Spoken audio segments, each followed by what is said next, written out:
I carried that rifle every day like it was part of my body. Not because I expected trouble, but because I had learned never to be without it. The forest around Coldwater Ridge in northern Montana was quiet most of the year, but quiet never meant safe. I had faced wolves, black bears, and men who didn't belong out there. Nothing prepared me for what happened that morning. It was early fall, just after sunrise. Frost still covered the ground when I left my cabin near Pine Hollow Creek. I was heading to check a fallen tree I planned to cut for firewood. The air was still, no wind, no birds. That silence should have warned me. I took 3 more steps, and then I saw him. The moose stood less than 10 yards away, massive, dark brown, antlers wide enough to block the trees behind him. His breath came out in thick clouds. I stopped instantly. My hand moved to the rifle without thought. Years of habit took over, but something felt wrong. He wasn't startled. He wasn't running. He was staring straight at me. I raised the rifle halfway, then froze. The moose lowered his head slightly, one front hoof digging into the frozen soil. That sound, wood cracking under his weight, hit harder than any gunshot I'd ever heard. I understood very clearly that if he charged, the rifle wouldn't save me. My heart slammed against my chest. I could feel the stock shaking in my hands. I didn't aim. I didn't fire. I just stood there, breathing slow, eyes locked on an animal that outweighed me by hundreds of pounds. Every second stretched thin. The forest felt small. I felt smaller. The moose took 1 step forward, then another. Not fast, controlled, dominant. This wasn't aggression. It was a warning. I slowly lowered the rifle, keeping my movements visible. My boots slid back an inch at a time. Snow crunched loud enough to sound like thunder. We stood there like that for what felt like forever. Then, without warning, he turned his head. His body followed. Branches snapped as he walked back into the trees, calm and unbothered. No charge, no drama, just gone. I stayed frozen long after he disappeared. The rifle felt useless in my hands. That was the first time I realized something important. The gun didn't protect me that day. Something else did. I live alone near Coldwater Ridge, a place most people only see on maps. No neighbors, no cell signal, just forest, snow, and long nights. I came here after leaving a life that no longer made sense. Out here, every decision matters, and every mistake has weight. For years, I believed carrying a gun was the line between control and danger. It followed me everywhere, into the woods, down to the creek, even a few steps from my cabin. I didn't question it. It was routine. It was security. Or at least that's what I told myself. The encounter with the moose didn't happen during a hunt or a storm. It happened on an ordinary morning. That's what makes it hard to forget. One moment changed how I see the forest and how I see myself inside it. Before we go further, take a second to support this channel. These stories come from real fear, real choices, and real consequences faced far from civilization. If you value grounded survival stories like this, make sure to subscribe. And while you're here, leave a comment telling me where you're watching from. City, countryside, another country entirely. I read everyone. Now let me tell you what happened after that morning.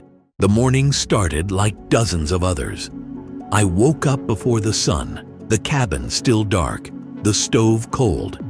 Outside, the temperature hovered just below freezing. I pulled on my boots, checked the sky through the small window, and listened. No wind, no movement. That kind of quiet always made me uneasy. I grabbed the rifle from its place by the door out of habit.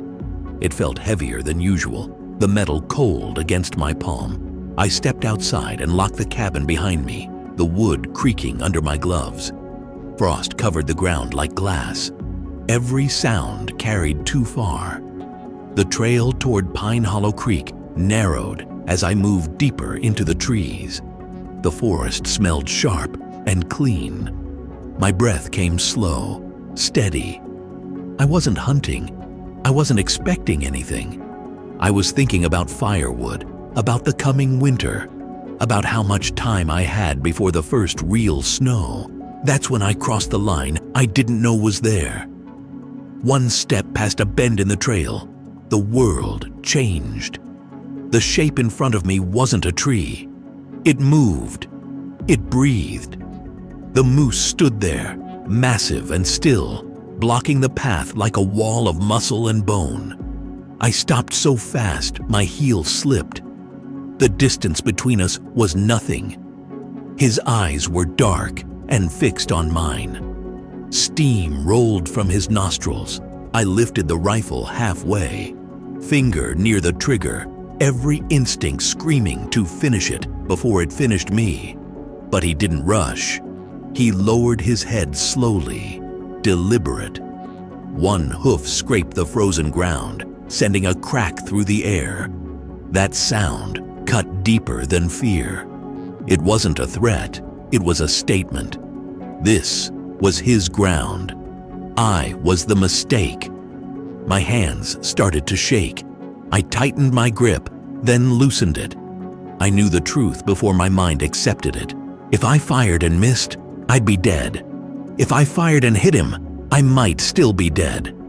The rifle wasn't power, it was noise. The moose took a step forward. I took one back. Snow shifted under my boots, loud in the silence. I forced my breathing to slow. I lowered the barrel inch by inch, keeping my eyes on him.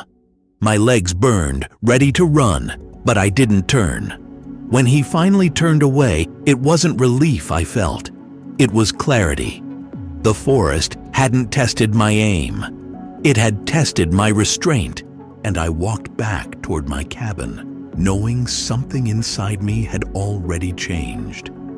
I didn't head straight back to the cabin. My legs moved on their own, slow and stiff, carrying me deeper along the edge of the trail.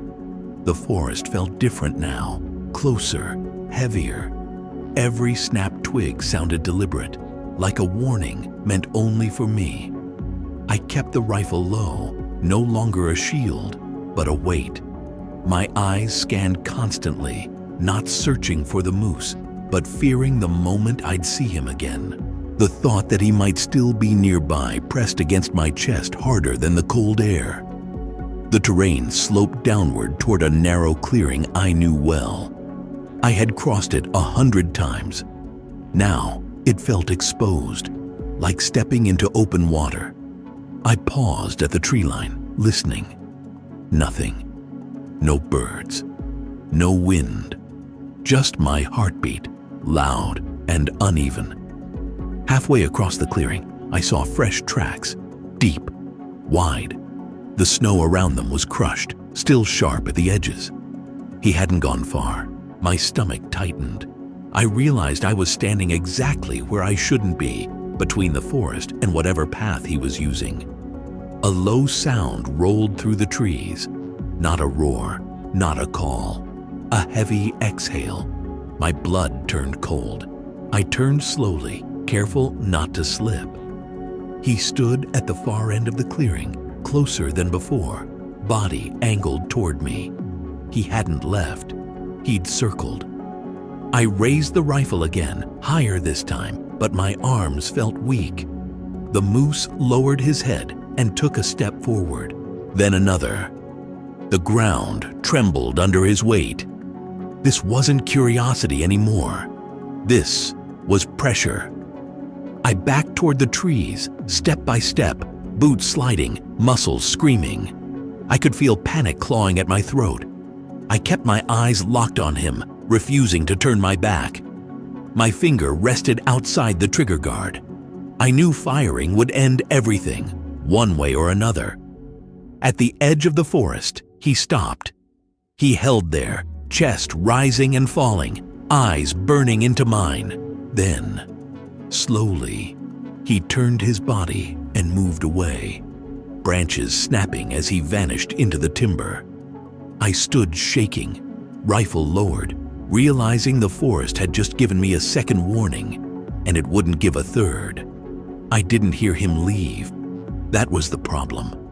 The forest swallowed sound the moment he disappeared, and the silence that followed felt deliberate, like something holding its breath.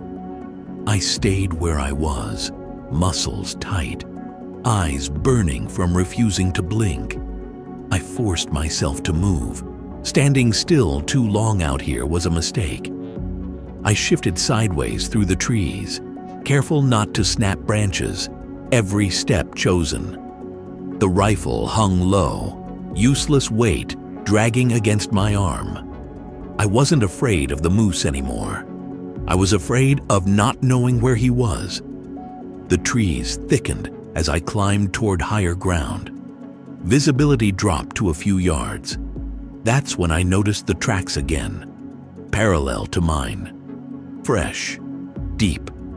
He wasn't retreating. He was pacing me. The realization sent a cold wave through my spine. Predators stalk. Moose don't need to, unless they want to. A sudden crack echoed behind me. I spun too fast, boots slipping, heart slamming. Nothing there, just a broken branch swaying slowly.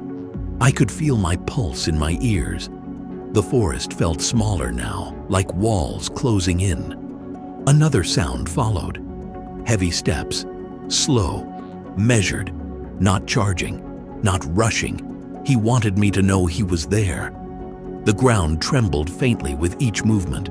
I turned just enough to see him between the trees, antlers cutting the air, eyes locked on me. I raised the rifle again, higher than before, sight lining up with his chest. My breathing went shallow. My finger hovered near the trigger. Every survival instinct screamed to fire first, but something deeper held me back. If I shot now, in this tight cover, I wouldn't get a second chance. He stepped closer, then stopped. His ears flicked forward. He exhaled hard, steam pouring from his nostrils. I could smell him. Earth, sweat, wet bark. The distance between us felt fragile, like thin ice ready to break. I backed away slowly, foot by foot, refusing to turn.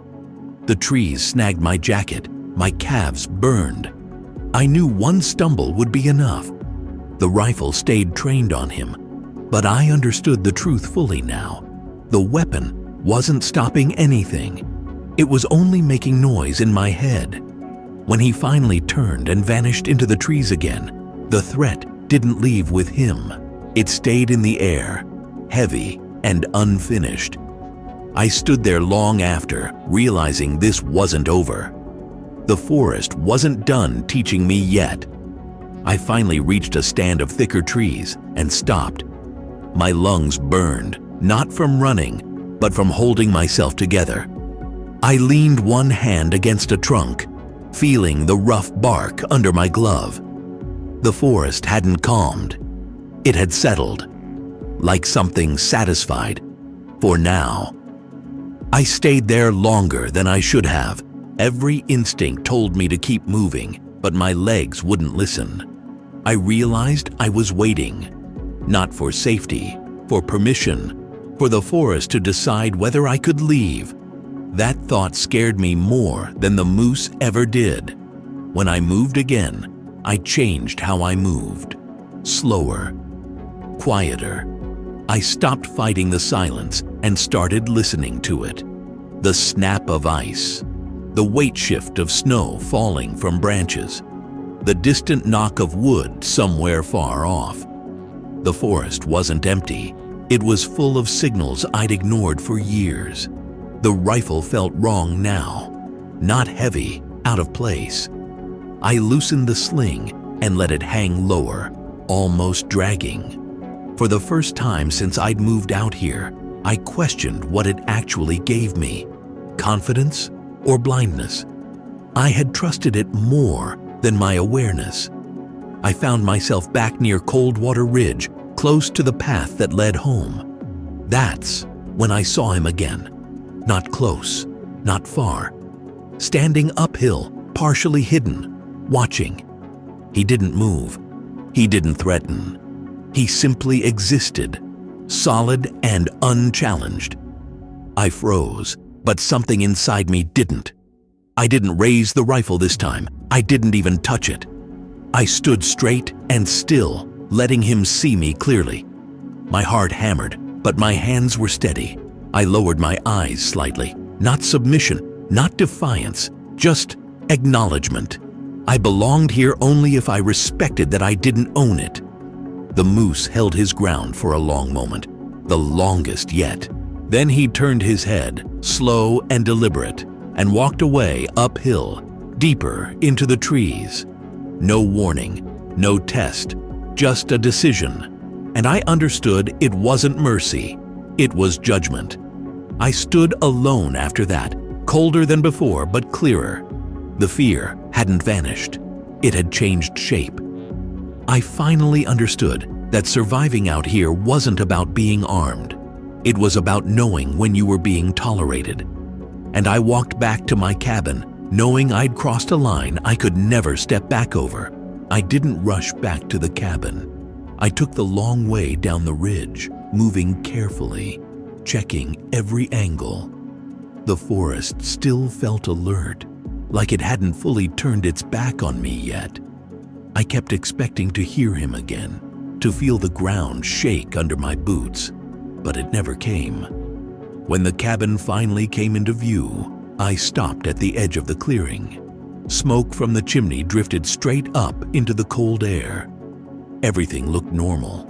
That felt wrong. After what had happened, normal didn't exist anymore. I stood there longer than necessary, scanning the tree line before stepping forward. Inside, the warmth hit me fast. I leaned the rifle against the wall and sat down hard on the bench. My hands were still shaking, not from fear now, but from release. The kind that comes when your body realizes it survived something your mind hasn't fully accepted yet. I replayed every moment in my head. The distance, the sounds, the way he watched instead of charged. I understood then that the forest hadn't been hostile. It had been corrective. I had moved through it for years, like I was prepared for anything, when I wasn't prepared for restraint. Later that afternoon, I stepped outside again. Same sky, same trees, different awareness. I noticed how my footsteps sounded, how the wind moved through the branches. I realized how loud I had always been, how obvious. Carrying a rifle had made me careless. I walked to the spot where the trail bent near Pine Hollow Creek. The tracks were still there, half filled with snow now. Massive impressions in the ground. Proof it hadn't been imagined. I crouched beside them, tracing the edge with a gloved finger, understanding how close I had come to making the wrong decision. I stood up and looked around, expecting fear. Instead, I felt something steadier. Respect. Not for the moose alone, but for the balance I'd ignored. The forest didn't need me to dominate it. It needed me to understand it, or leave. That night, I cleaned the rifle carefully, slower than usual, not out of habit, but intention. When I was done, I didn't place it back by the door. I locked it away, not forever, not as a rule, but as a choice. I went to sleep knowing something had ended that day. I didn't need the rifle to feel safe anymore. The forest had made its point clear, and I had finally listened. I didn't stop carrying a gun because I became careless, or because I thought the forest had grown gentle. I stopped because I learned something that day near Coldwater Ridge, something no training ever taught me. The rifle didn't give me authority out there. It gave me the illusion of it. Facing that moose stripped everything down to what actually mattered: awareness, restraint, and knowing when you are not the dominant presence. I still respect the danger. I still respect what lives beyond my cabin walls. But I no longer move through the woods believing I can force my way through every moment. The forest doesn't respond to bravado. It responds to balance. When people ask me if I'm afraid now, I tell them the truth. I'm more careful, not more vulnerable. That encounter didn't make me weaker. It made me honest. I understand my place out there in a way I never did before. I walk lighter. I listen longer. And I know that survival isn't always about being ready to fire. Sometimes it's about being ready to stand still. Lower what you think protects you, and accept that some lessons are given without violence. That moose didn't spare me. He taught me. And that's why I stopped carrying a gun after facing him alone in the forest.